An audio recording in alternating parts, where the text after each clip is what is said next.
Can somebody look and tell me if we are live? Okay. On Team Upward. I think I got it. Pretty sure I got it. 46. How's everyone's week been? Ashley, I Fast. cannot see your face and I don't like it. You are live. Is she gonna show me your face? Wonder if she is. Everyone's so quiet. Are you trying to I go can't hear live? you now. Why can't you hear me? Can you guys hear her? Can you hear me now? Yes, You can hear Rochelle? I can hear Rochelle. Oh no.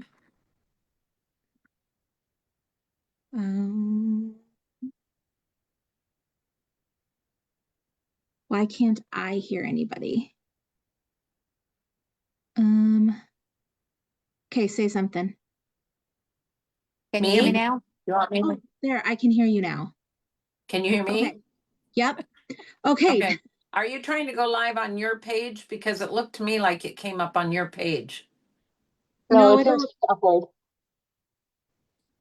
it'll show that like live next to my name, but it shouldn't be on my page. It should be on Team Okay. Upward. Okay. It's in upward. It is? Okay. Perfect. Okay, now I can hear you guys. I was very nervous for a minute. I was like, I cannot hear anybody. Speaker settings, it's a real thing, and I figured it out. So I'm really proud of myself. Okay. No, me and technology, it's always great when I finally figure it out. So, Jennifer, your hair looks dark. Did you go darker? A little bit. I like it. Thank you. Cute. Very cute. We Thank you. just got back from the pool, so my hair is still soaking wet because I treaded water for 45 minutes and threw balls at kids off of the diving board for an hour. Oh, it was real. But it was real nice to not be sweating. It was so glorious. Anyways, so there's a ton going on. If I'm missing any announcements, please remind me. So tomorrow night, there is a meeting at Dr. Joe Figueroa's clinic here in Des Moines, Iowa, for anybody who wants to come. I will post that in the Team Upward Telegram and on the Facebook page for anybody local. It is going truly like phenomenal doctor, phenomenal. And he is an open book. So he will answer any and all questions. He wants to have a question and answer time at the end for whoever has questions, wants to ask them, whatever. So even if you just come yourself, that's going to be huge. It is the end of the month. You guys, we have a couple days left of the month. So if you did not get your 400 in SV last month, make sure you're getting your 800.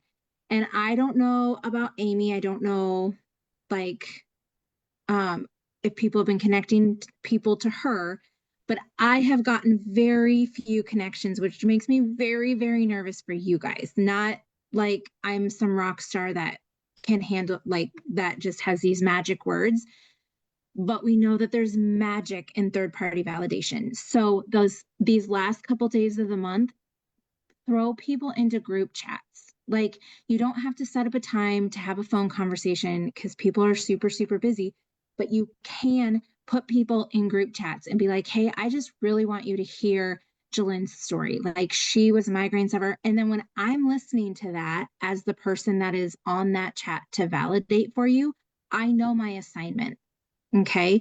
So you don't have to like message and be like, okay, when can you do this? When does this work? Whatever. But put people in group chats, and in that group chat, your only job is to edify and build up the guest that is looking at the information, and two, the person that you're connecting them to. So the more you edify the person that you are connecting them to, the more that person is going to listen to them. Okay. So make sure you're edifying and then kind of giving the instruction of like, hey, I really want you to hear Jalen's story. Or, hey, she had a question. My friend had a question about, the compensation plan.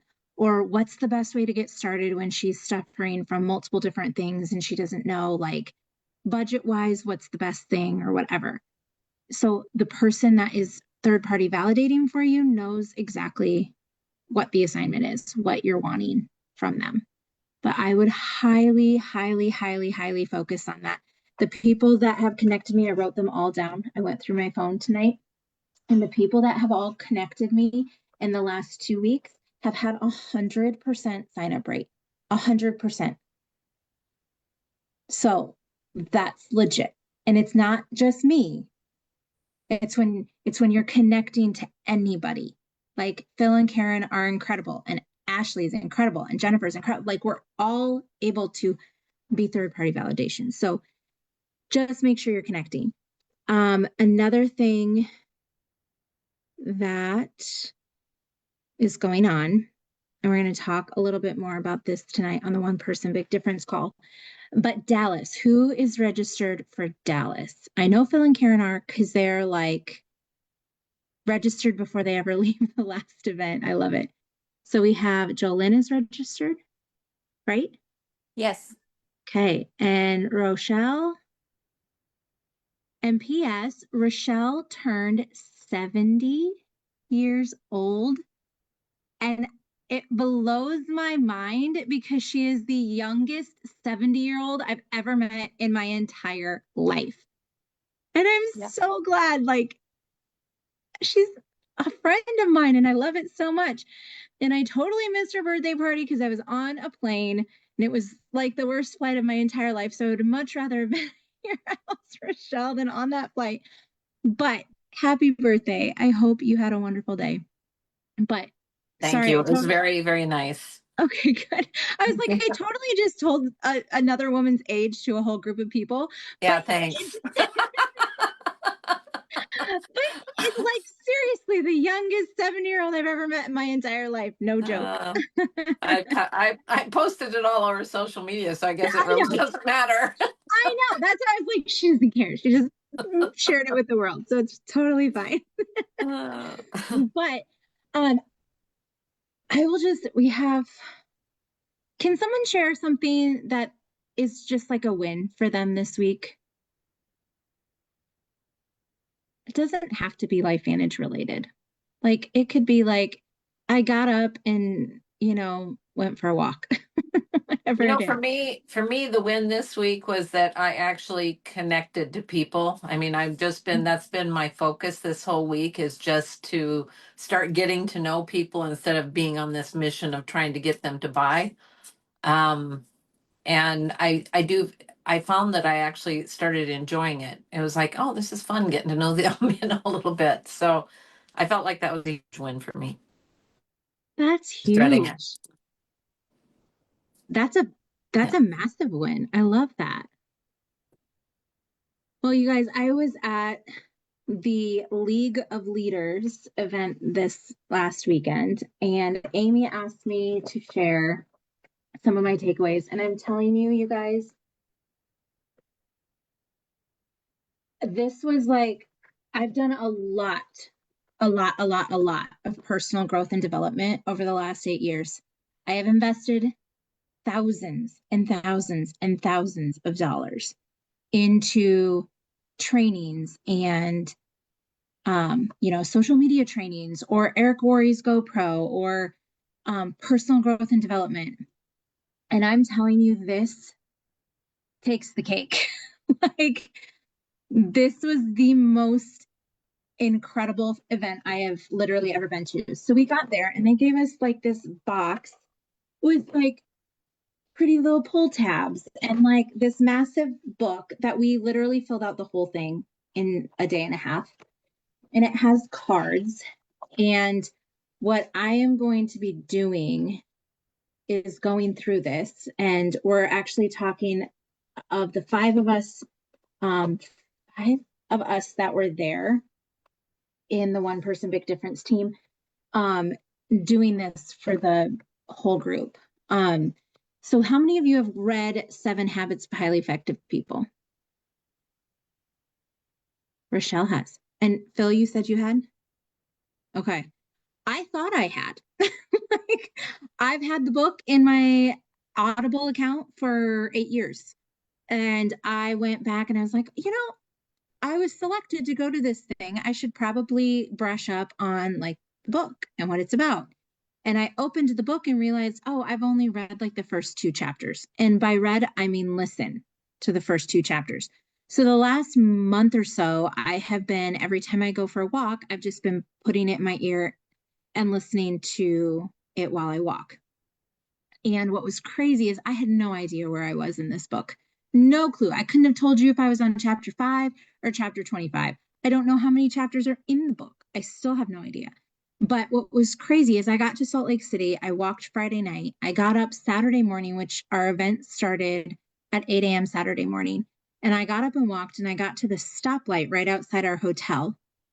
And I had completed the book a half hour before the event started.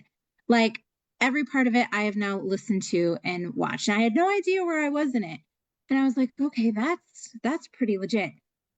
The book is incredible. It's absolutely incredible. But this training, you guys, is worth getting to executive consultant for alone. I kid you not. What this training was, you can't get from the book. You can't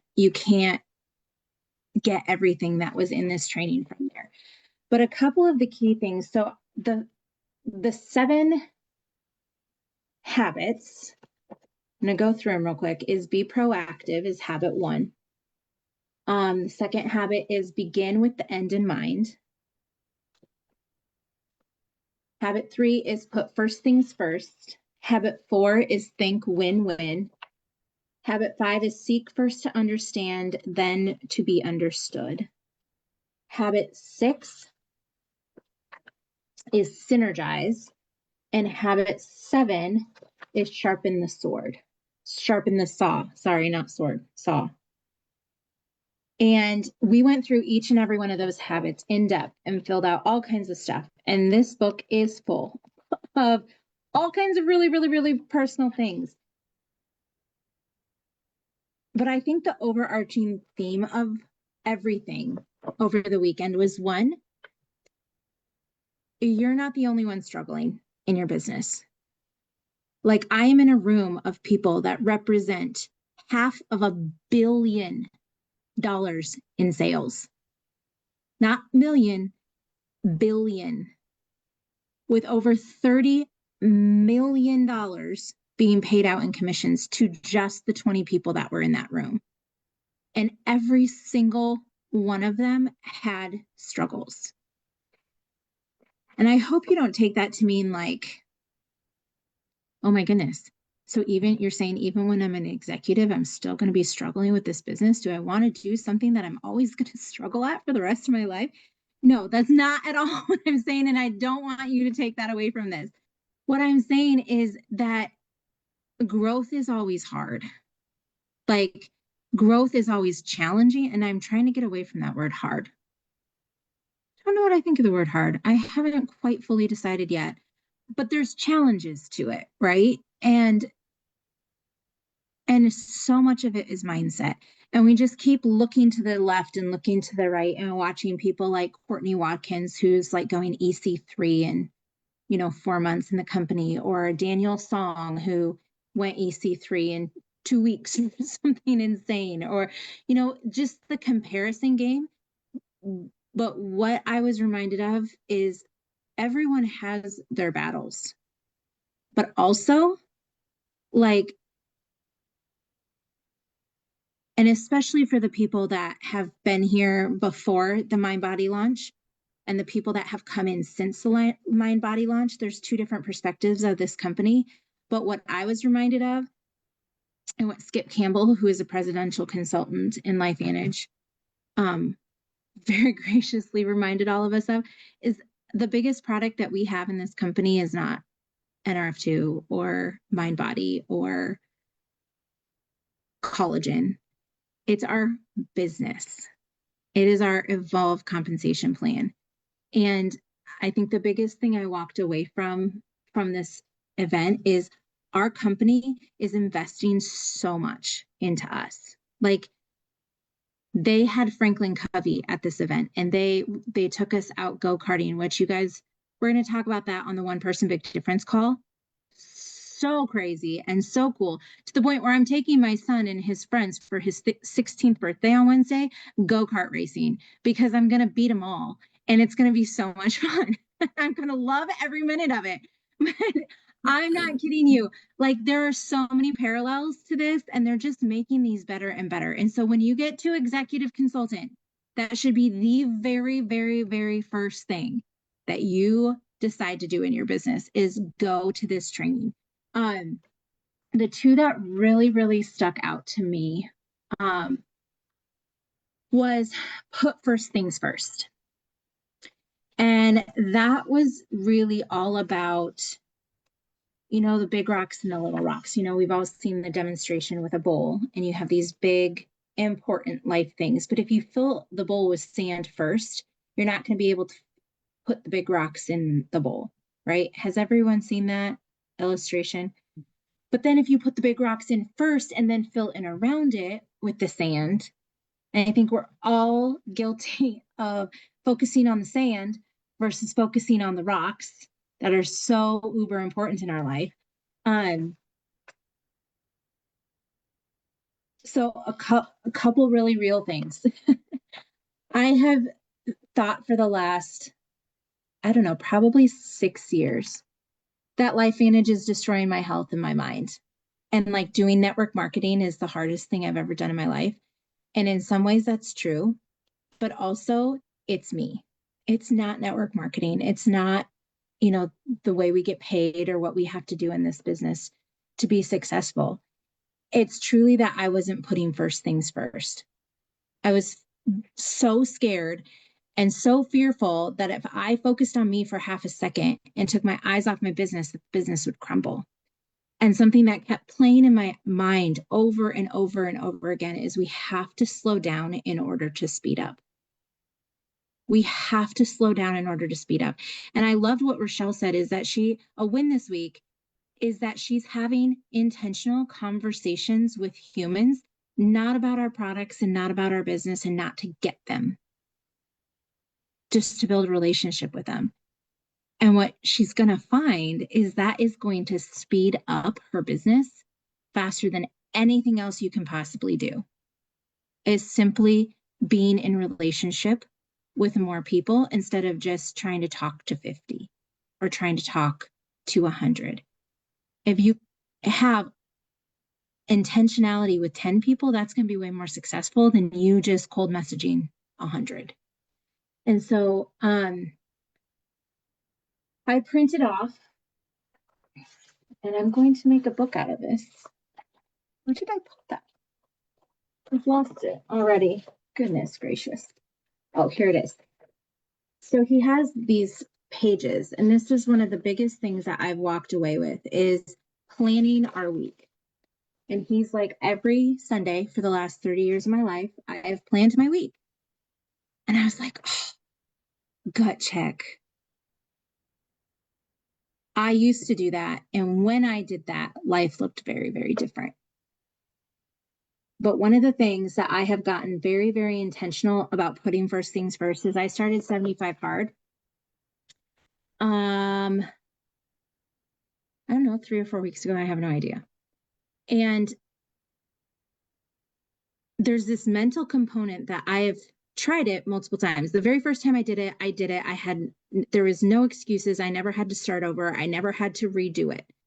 And then I was going to do 75 Hard again with Joanna and Ashley. And we were in this group, and I would start it and then I'd fail. And then I'd start it and then I'd fail. And then I'd start it and I'd fail. And a reminder that Dr. Rewire showed me and reminded me of is that when we tell our brain a truth or what we believe is a truth, or we tell our brain something and we don't act on that and make it true, our brain knows that it's a lie. And our brain knows that we are a liar. So if we say, I'm not going to eat sugar for a week, and the next day we're eating sugar, your brain calls you a liar in that. And so one of the things that I was like, it's non-negotiable. I don't know how this even works. I'm flying 2 full days. and I'm in training from, 9 in the morning till 5:30 at night. And at the beginning and at the end, we're doing, we're going out for dinner, we're doing all this stuff. So I don't know how, but I'm doing 2 45-minute workouts a day and I'm sticking to 75 hard. So I'm reading my 10 pages and I'm drinking a gallon of water and I'm doing my 2 45-minute workouts a day, which 2 45-minute workouts a day, you guys, that's a frick ton of time. It was not hard. And that shocked me. Like, that was like my win for the week. It's like that, how was it so hard for me to do it when I had accountability lined up? Like, I don't have accountability lined up for this one. Kurt's not even like faithfully doing it with me. And I was like, dude, I did it. Why didn't you do it while I was gone? I'm totally kidding. But I had accountability lined up. I had all these things lined up and I couldn't do it. So what was the difference? It was like just my mindset. And it was like, this is a first thing first. So I got up in the morning, I did my 45-minute workout. And P.S., you guys, Utah is the best weather in the world. I don't know why I freaking live in Iowa. I went for a 5.5-mile walk and I did not come home soaking wet. It was glorious. Idaho's the same way. I really think you guys should come out to Idaho. So glorious. I went out to my garden today and I was dripping in less than 3 minutes. Anyways, it's a whole other topic. That's really why I have this youthful appearance, is because I live here in Idaho. No, I'm kidding. Well, they say humidity keeps your skin moistened, so we have less wrinkles. Maybe. I don't know. I'm trying to convince myself Iowa is great at this exact moment. But this one of put first things first has really been playing in my head.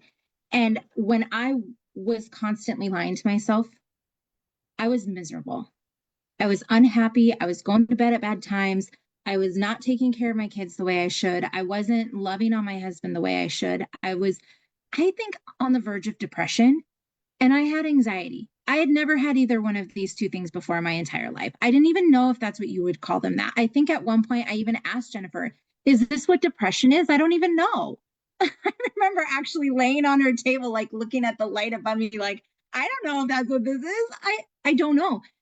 But it was because I was making myself a liar. I wasn't being faithful to what I had told myself I was going to do. And I think a lot of times in our business, we do that. I think a lot of times with our kids, we do that. And I think a lot of times with our spouse, we do that. And our brain believes us. So if we say we can't, we're right. And if we say we can, you're also right. And that just hit me really, really hard. So that was my win. And to be completely honest, this schedule was supposed to be created yesterday. And today looked very different because I was very much intentionally thinking about, I need to do this and this and this and this and this. And if I just had this time blocked on a schedule, my brain wouldn't be going a million miles a minute. So tonight, after these calls, I am doing this. And anybody is welcome to join me. And it's time blocked by hour, and it's hour and a half hour. You can't see that piece of paper, so I don't know why I keep holding it up. But all the days are on one piece of paper. And I'm not kidding you guys. When I did this, everything was different. My kids were better taken care of. I was less stressed as a mom. And so that was one of the big things. Now, the other thing that really stuck out to me was seek first to understand, then to be understood. And I'm a mom of 4 kids. And a lot of times I don't seek to understand what the 8-year-old is thinking or why they're thinking what they're thinking. I'm just like, go get your underwear on. Like, we got to go. That's, it's the get the tasks done, the efficiency over effectiveness type of idea. And so that was one of the things that really, really stuck out to me. And I had it marked in here. Where is it? I have it marked. So I just wanted to go really quick. Do I have time? I do. Okay. I have a few minutes. So tell me if these are words that you've ever used with your kids, with your spouse, with a friend, or with a teammate. The same things happened to me, and I did this. You were probably just trying to make somebody feel better. You were just probably trying to, I can't believe you did that. I'm really not surprised. You're overreacting. Just tell me. Look, it's just not what we need. If we do that, it'll do this. You must have been so mad. Here's what I would do. How many people have said that? Here's what I would do. Have you thought about, guys, I am convicted of all of these things. And I truly believed before this last weekend that these were perfectly acceptable ways of communicating with humans. Like, not even joking. I was like, I don't understand what's wrong with that. Some of them, I was like, that's a little not okay. What I realize is we don't usually listen with the intent to understand the person in front of us. We usually listen with the intent to reply. Yeah. Like the intent to have something to say next. And there's a lot of times where I'm like, okay, I don't know what to say then. I've had many opportunities since I walked in my door at 2 a.m. on Sunday morning. It's been what, 24 hours in the presence of my humans, like 36 hours in the presence of my humans. And I've had plenty of opportunities to practice this. And I'm like, oh, what did the book say? What do I need to do here? And he kept saying, when you don't know what to say, tell me more. And you guys, I did that with two of my kids today, one yesterday. And what I've learned about my children in the last 36 hours blows my mind. And it was just a reminder to me, like, am I doing that with my team? Am I doing that with the people God's called me to lead? Am I doing that with my husband? Like listening for the intent to understand them. Now, because I was so convicted of that, I'll tell you some of the good things we can do in replacement of that. Instead of evaluating, probing, interpreting, or advising, we can honor, check, process, and wonder. I'm not on his side. I'm just really trying to understand. Like, how amazing is that response? I'm here to listen, not tell you what to do. I'm just trying to understand where you're coming from. You feel unsure about going in that direction. You feel irritated that they did that. Like restating in a question what they have said to you so that you're clarifying, like reflect both the content and the feeling of their words to check that you understand what they're saying. How cool is that? Because a lot of times it's not. And they use the example of a boy that wanted to quit piano lessons, and him and his mom were fighting about him not practicing his piano. And the first interaction was like them clashing big time and her just being like, do it. You have to do it. I don't care if you want to, go sit down and practice your piano.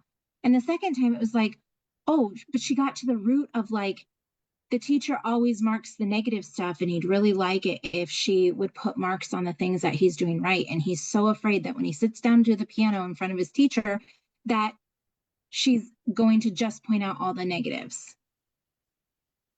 Like that was the root of why he didn't want to. It wasn't that he wasn't good at piano. It's not that he actually wanted to quit. Is that he was scared to make a mistake. So cool. Okay. Another thing was process. I need a little more time to think. Can I take a moment to think about it? Let's pause for now and I'll think about this more. Or wonder, can you tell me more about that? What do you mean when you say blank? What does that look like? Like we always say in network marketing, we have to be really good connectors and really good question askers.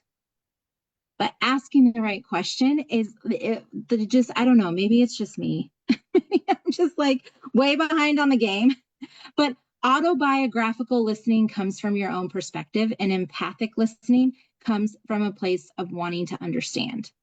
So those are kind of the two main things that I took away from the weekend. We're going to be diving into each of the habits between Dawn and Tanya, Isa, Marisa, and myself who are at this. And the idea that LifeVantage has with doing this and hiring Franklin Covey to come in and teach us is that we don't just consume it for ourselves, but we teach our teams what these different habits look like, and how we can become really skilled in it. My other favorite part, and I'll end with this, is Stephen Covey has been deceased for 15 years.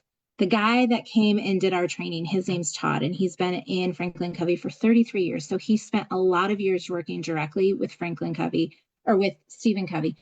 And he was like, we never come to this place of arrival. And how much is that just like our walk with God? Like, we'll never come to this place of perfection or arrival. But what I learned over the weekend blows my mind that I have never